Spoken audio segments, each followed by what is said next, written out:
Jai Hind Defense Aspirants, welcome back to my channel SSP Success. For any query regarding SSP and AFSP, please join our Telegram channel SSP Success, whose link is given in the description box. And for more updates regarding SSP and AFSP, do subscribe our YouTube channel SSP Success. So today we are going to cover an important topic that was in the news. It is related to India-Bhutan relation. And क्या है context उसकी हम बात कर लेते हैं। देखो context ये है, हाल ही में भूटान के जो पीएम की तरफ से एक स्टेटमेंट आई थी, किसको लेके, ढोकलाम के डिस्प्यूट को लेके। उसमें चाइना का भी से होना चाहिए, वो कहा था भूटान के पीएम ने। और डोकलाम क्या है, एक ट्राई जंक्शन एरिया है जो कि डिस्प्यूटेड एरिया है। इसके लिए इंडिया में कंसर्न्स आ गए। फिर भूटान के किंग की इंडिया में यात्रा हुई और कुछ एक्सपर्ट्स ने इस चीज को कैसे जोड़ा कि भूटान के पीएम ने स्टेटमेंट दी, उसके बाद इंडिया नाराज हुआ और भूटान के किंग का इंडिया आना। सो इंडिया के कंसर्न्स को शांत करने के लिए।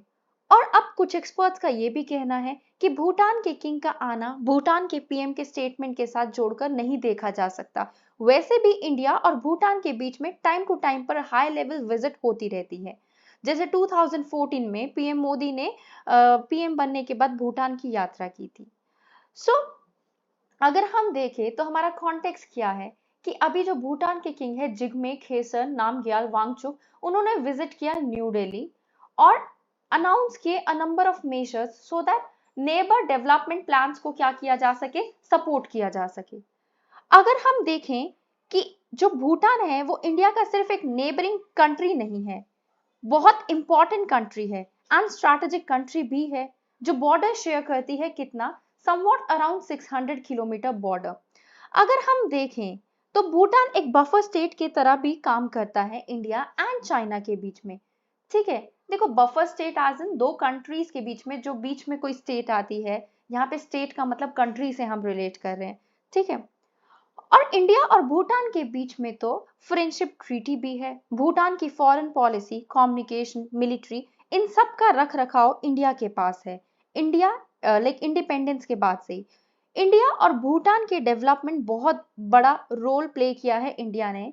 देखो बाकी कंट्रीज के साथ हमारे रिलेशन कभी खराब हुए हैं, कभी ठीक हुए हैं, लेकिन भूटान के साथ हमारे टाइज अच्छे रहे हैं इंडिपेंडेंस के बाद से अभी तक।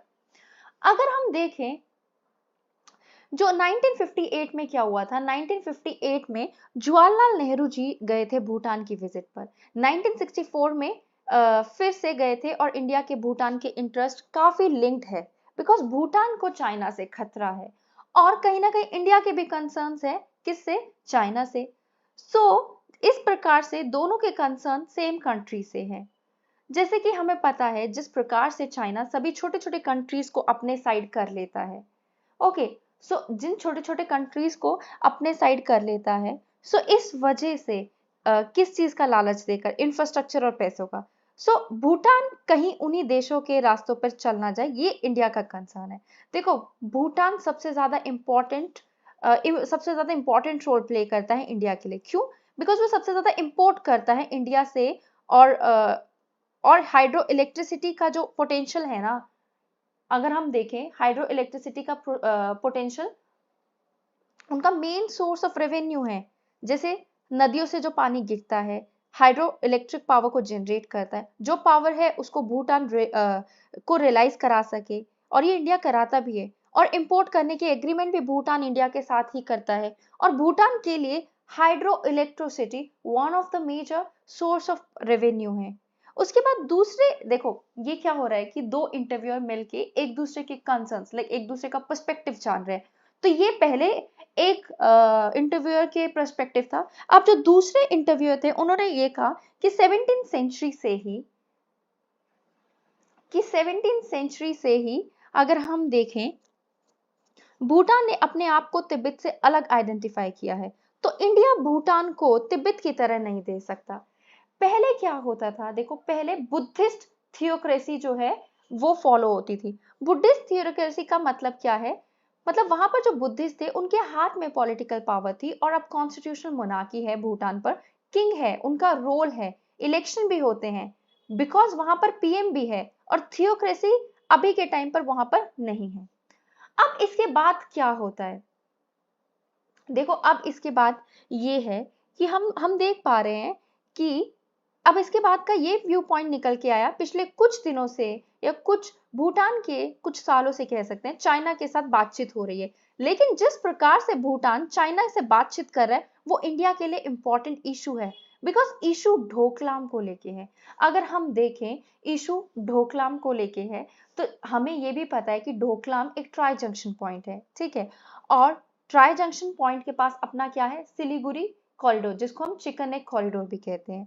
अब वहां पे वो सिलीगुड़ी कॉरिडोर है, सो कहीं ना कहीं चाइना अपनी डोमिनेंस स्टैब्लिश करना चाहता है सिलीगुड़ी पे, सो दैट अगर वॉर लाइक सिचुएशन हो नॉर्थ ईस्ट को, वो इंडिया से अलग कर सके। तो इसलिए चाइना भूटान को बोलता है मैं आपको आप हमें ढोकलाम हमें दे दीजिए बिकॉज ये ट्राई जंक्शन के नजदीक है, बदले में नॉर्थ में आपको हम डबल लैंड दे देते हैं, ये चाइना कहता है। और जबकि भूटान को ये पता है ये एरिया इंडिया के लिए काफी कंसर्निंग है, इसलिए भूटान ने चाइना की बात कभी नहीं मानी और आगे भी ना माने, होप सो। लेकिन बातचीत फिर भी हो रही है दोनों के बीच में। अगर बातचीत हो रही है वो एक कंसर्न का पॉइंट तो है ही इंडिया के लिए। देखो अगर हम कंक्लूजन की बात करें, दोनों कंट्रीज के जो टाइज है वो बिल्ट है स्पिरिचुअल अंडरपिनिंग्स पे, जो कि अभी बेसिकली एकदम those are not going to go away. और ये जो इम्पेरेटिव ऑफ ज्योग्राफी है, इकोनॉमी है, कनेक्टिविटी है, वो इसको टाइज को स्ट्रेंथन करते हैं। एंड ऑफ कोर्स अगर वहां पे कोई चैलेंजेस हैं तो हमें रिलेशनशिप को फुल फेथ ट्रस्ट के साथ परस्यू करना चाहिए। So guys, that was all. I hope you liked the video. If you like it, do like it, share it and subscribe our YouTube channel SSP Success. Guys, your likes and comments motivate me to make more and more videos on time, and that's what I try to do each and every time. Thank you so much.